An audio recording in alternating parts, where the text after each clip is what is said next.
Graças e paz, irmãos. Vamos meditar na palavra do Senhor hoje em 1 Tessalonicenses, no capítulo 5, do versículo 1 até o versículo 11. Infelizmente nós não podemos estar na igreja, mas o Senhor nos permitiu usar os meios possíveis para nós estarmos meditando na sua palavra. Amém? Antes, vamos fazer uma oração? Senhor, graça te damos porque o Senhor é bom. E a sua misericórdia, Pai, dura para sempre. Senhor, em meio às tempestades, às tribulações e todos os acontecimentos, o Senhor tem demonstrado o seu poderoso poder e a sua grandeza, Pai. Pedimos a Deus que o Senhor continue abençoando a tua igreja, que o Senhor continue abençoando o seu povo, ó Pai, e preserve a vida de cada um, ó Pai, que possamos em breve estarmos meditando na tua palavra, na tua casa, no lugar onde o Senhor escolheu para que nós o adorássemos, ó Senhor. Pai de poder, nós te agradecemos, te louvamos. Espero que cada um dos meus irmãos estejam em casa em paz, ó Pai, gozando de plena saúde, Senhor. Pedimos que o Senhor, ó Pai, os abençoe, que o Senhor nos guarde, ó Pai, que o Senhor guarde a tua igreja, é o que eu te peço nessa noite. E também, ó Pai, que o Senhor possa abrir os nossos corações com o iluminar do teu Espírito Santo, para que possamos entender, compreender aquilo que o Senhor tem para nos revelarmos através da sua palavra. É o que nós te pedimos, é o que eu te peço nessa noite, em nome de Jesus. Amém. Vamos abrir as nossas Bíblias em 1 Tessalonicenses, do capítulo 5, do versículo 1 ao 11, a carta do apóstolo Paulo aos irmãos.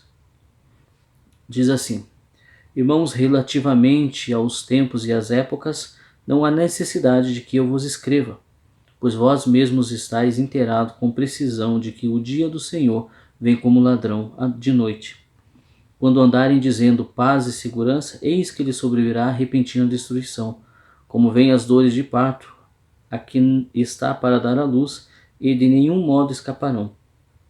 Mas vós, irmãos, não estáis em trevas, para que esse dia, como ladrão, vos apanhe de surpresa. Porquanto vós todos sois filhos da luz e filhos do dia. Nós não somos da noite, nem das trevas. Assim, pois, não durmamos como os demais, pelo contrário, vigiamos e sejamos sóbrios. Ora, os que dormem, dormem de noite, e os que se embriagam de noite. Nós, porém, somos do dia. Sejamos sóbrios, revestindo-nos da couraça da fé e do amor, e tomando o capacete da esperança da salvação. Porque Deus não nos destinou para a ira, mas para alcançar a salvação, mediante nosso Senhor Jesus Cristo, que morreu por nós, para que, quer vigiamos, quer durmamos, vivamos em união com Ele. Consolai-vos, pois, uns aos outros, e edificai-vos reciprocamente, como também estáis fazendo. Amém. Palavra do Senhor. A carta do apóstolo Paulo aos irmãos da Tessalônica. Paulo, ele esteve lá e passou lá aproximadamente 20 dias, 21 dias, 3 sábados, e ensinando os irmãos, mas devido às perseguições que ele sofreu, ele teve que sair, né? E ele ficou muito preocupado com os irmãos lá. Então ele manda Timóteo, para Timóteo saber como que eles estavam, e Timóteo traz uma carta, e nessas cartas havia também alguns questionamentos, algumas perguntas, algumas dúvidas, e por isso o apóstolo Paulo já havia ensinado, mas ele escreve novamente para ensinar os irmãos, para tirar suas dúvidas. Por isso que ele até enfatiza no capítulo 4 também: irmão, não sejamos ignorantes quanto aos que dormem, porque esse era um dos questionamentos que eles estavam querendo saber, sobre uma dúvida, porque havia o pensamento corrente de que a volta de Jesus seria muito em breve. Então, Paulo escreve que era para eles não se preocuparem quanto aos que dormem, porque eles ressuscitariam primeiro, depois nós nos encontraríamos com Cristo.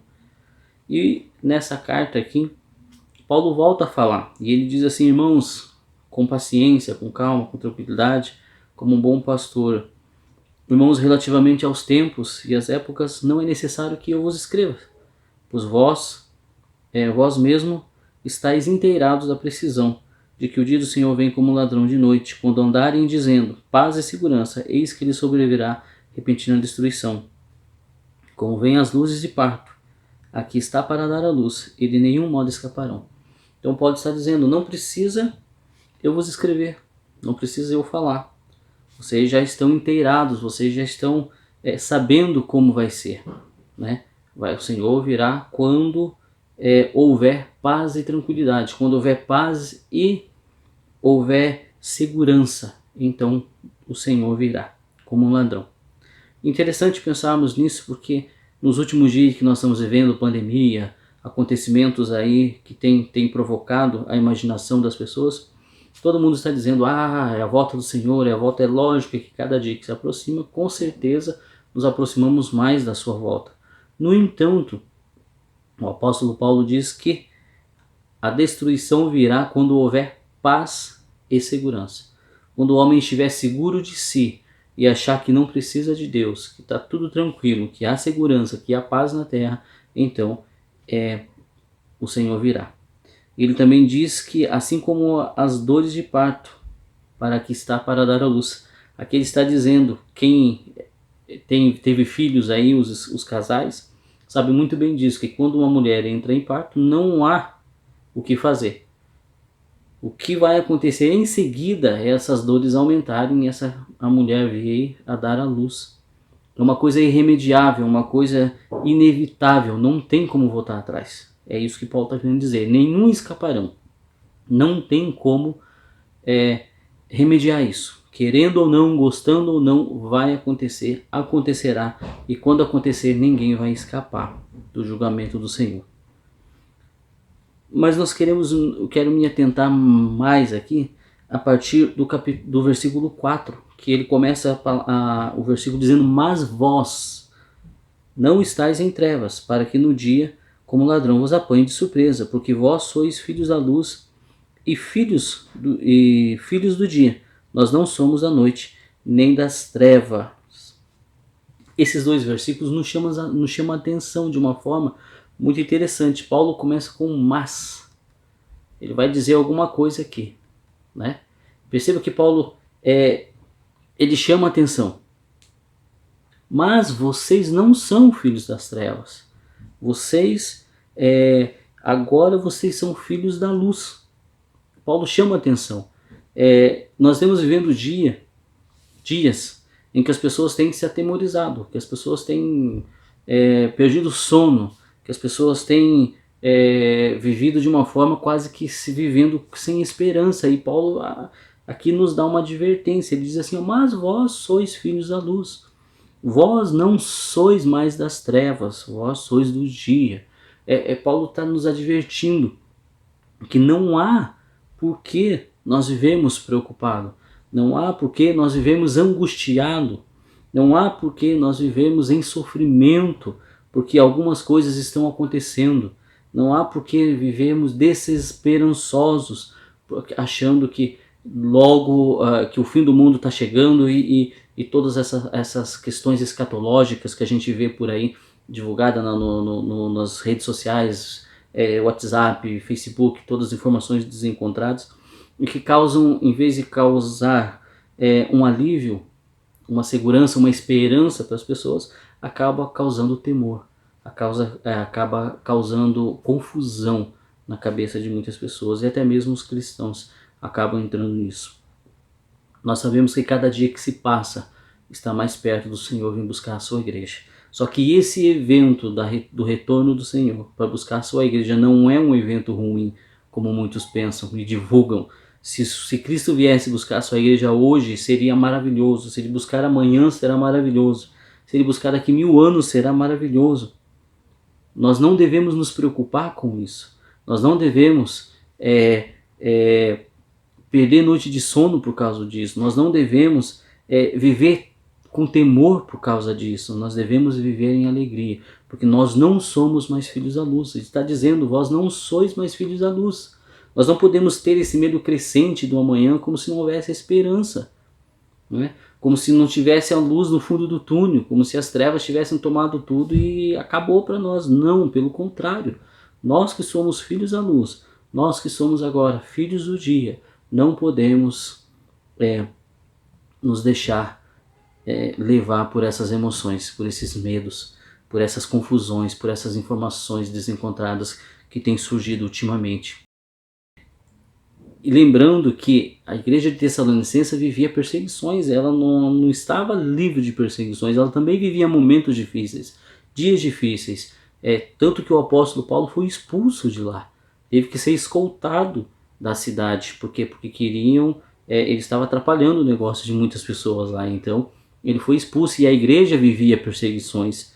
A igreja sempre viveu perseguições, sempre viveu dificuldades. E Paulo está aqui encorajando, não, vós sois filhos da luz, mas agora sois filhos da luz, não tem porquê, não seremos apanhados de surpresa. Eu falo até que para nós não é um dia a mais da espera, é um dia a menos. Quanto mais dias, cada dia que passa é um dia a menos que nós esperamos pela volta do Senhor. Vamos ver o versículo 6.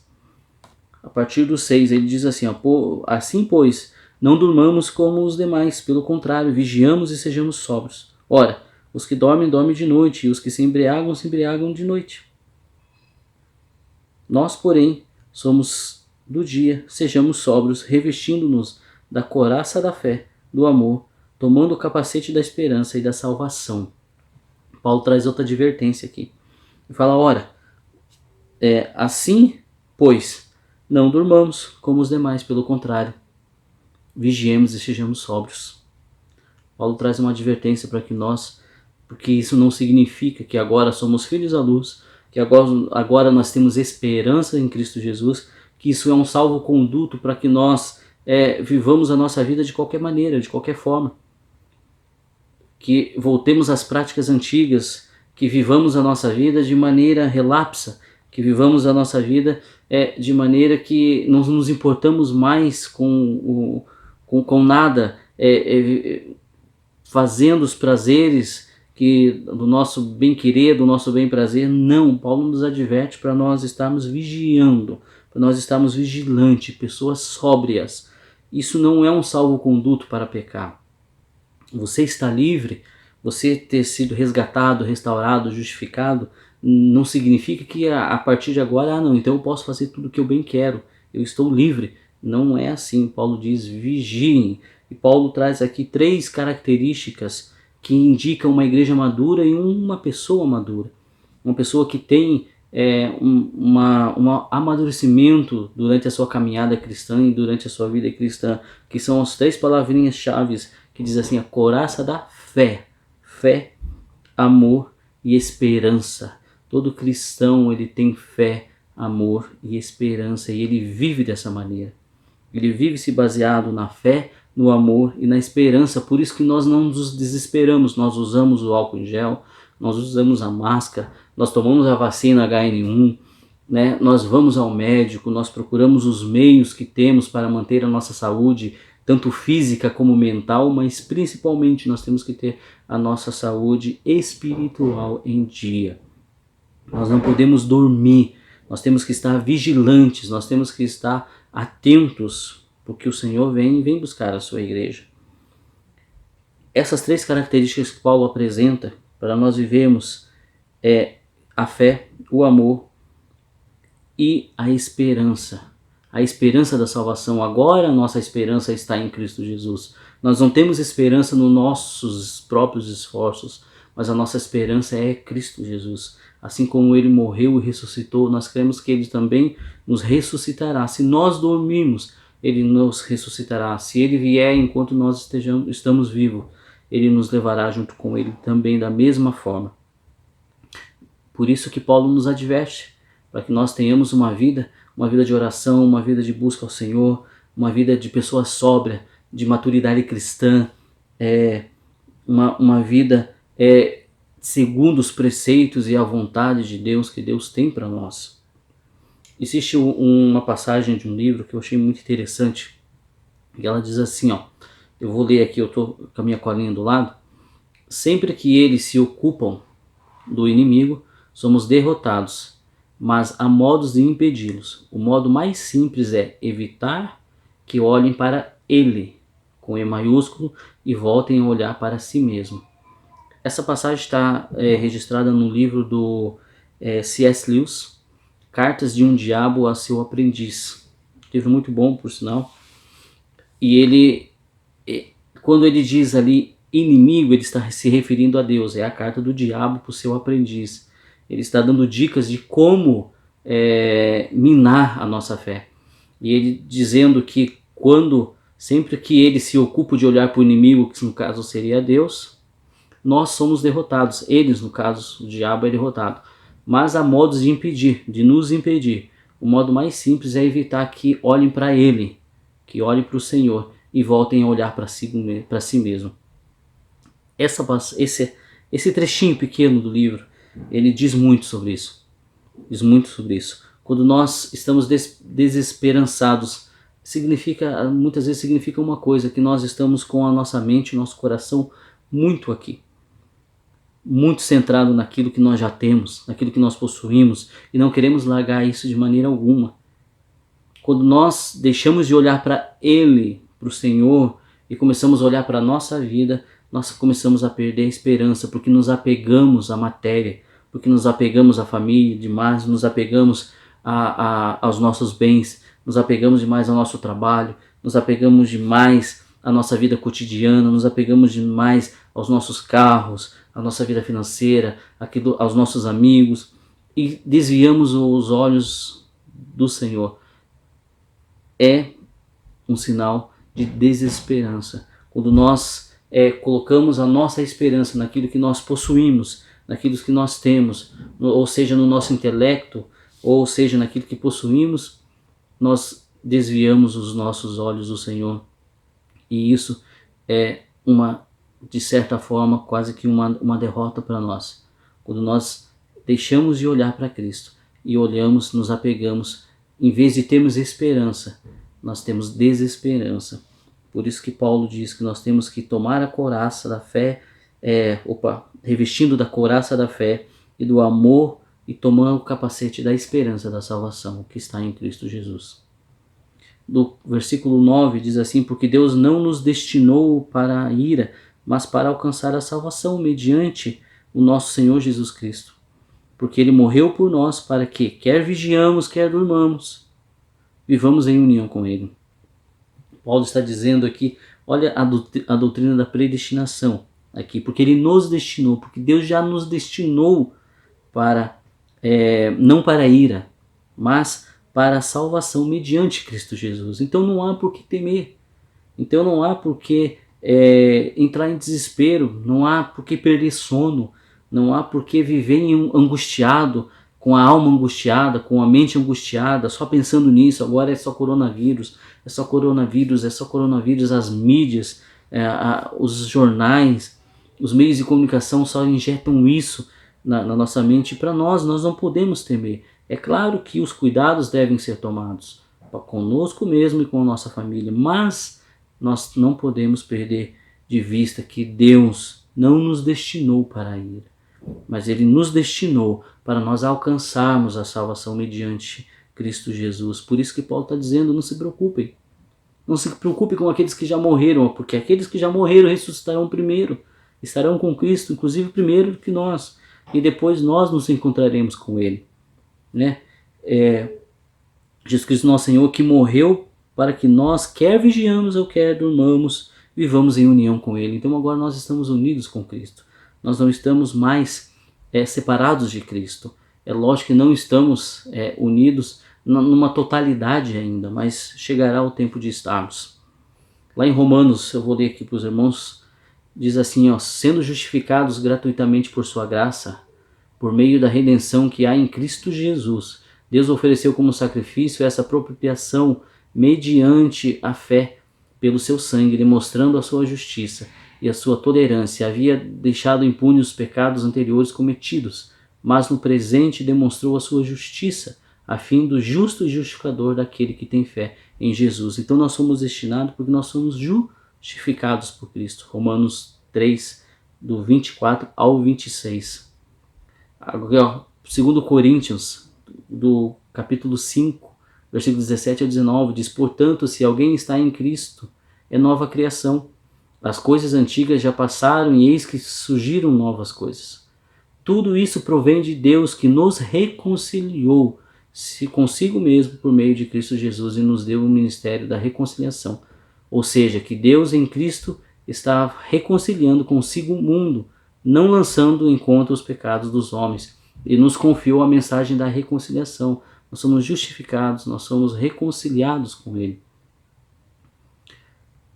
Olha o que diz Romanos 8, do capítulo 8, do versículo 14 ao 16. Porque todos os que são guiados pelo Espírito de Deus são filhos de Deus.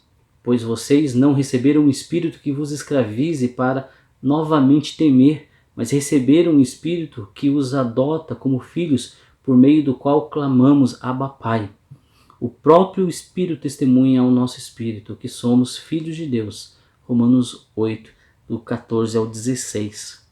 Então nós fomos ver o que Paulo está dizendo. Está acontecendo, a igreja está sendo perseguida, o vírus está pegando, pessoas estão realmente morrendo, está acontecendo, por isso que nós temos que nos cuidarmos. Mas ele falou, não se atemorize, quer nós vivamos ou quer morramos, nós estaremos com Cristo, unidos com Cristo. Quem poderá nos separar do amor de Cristo, do amor de Deus, como diz a palavra? A morte, a angústia, a perseguição, a espada, a fome, nada poderá nos separar. Por isso que nós não podemos viver uma vida de desesperança, não podemos viver uma vida de angústia, uma vida de pensamentos ruins, mas nós temos que viver uma vida de fé, de amor e de esperança em Cristo Jesus, porque é nele que nós confiamos, é nele que nós cremos e é para ele que nós temos que viver. E o último versículo diz: consolai-vos, pois, uns aos outros, edificai-vos reciprocamente, como também estáis fazendo. A igreja de Tessalonicenses, ela era uma igreja exemplo. Ela foi até falada que Paulo chegou a dizer que ela era um exemplo para toda a Caia.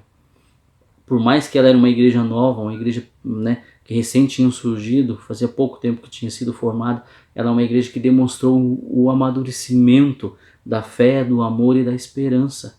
É assim que nós temos que viver.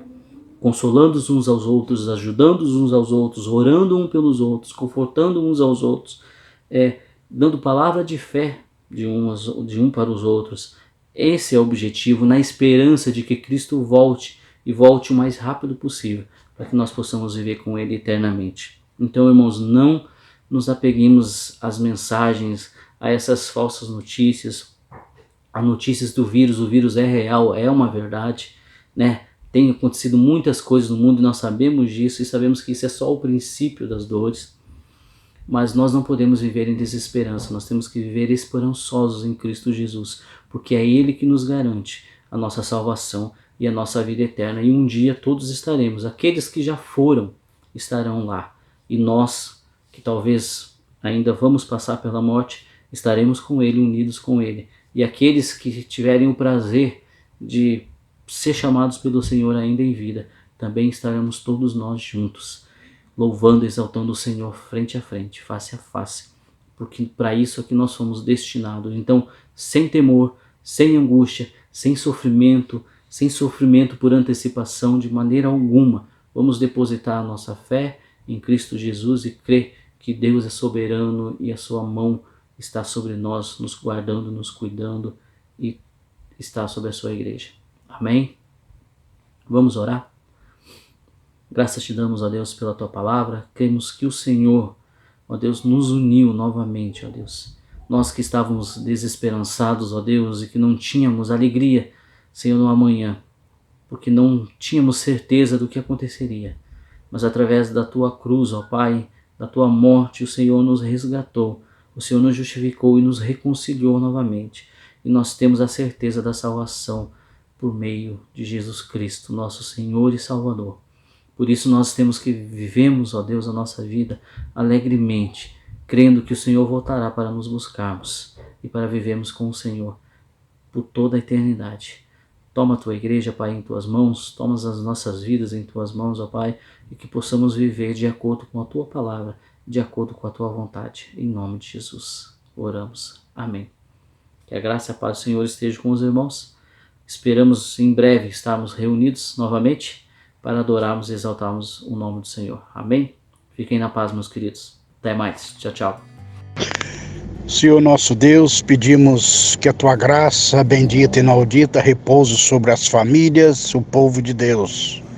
Que o Senhor ponha a tua boa mão e nos dê a graça, a paz e uma noite abençoada. Cubra, ó Deus, com a graça bendita. Que o Senhor abençoe as famílias, abençoe o seu povo, a tua igreja, e abençoa nossas caminhadas cristãs com Cristo, através de Cristo e para a glória de Cristo, realizando a vontade dele. Em Cristo Jesus, amém. Que o grande amor de Deus, nosso eterno Pai, e as ricas, doces obras consoladoras do Pai, do Filho e do Espírito Santo repouse sobre vós e vos dê a bênção, a paz. Assim seja em Cristo. Amém.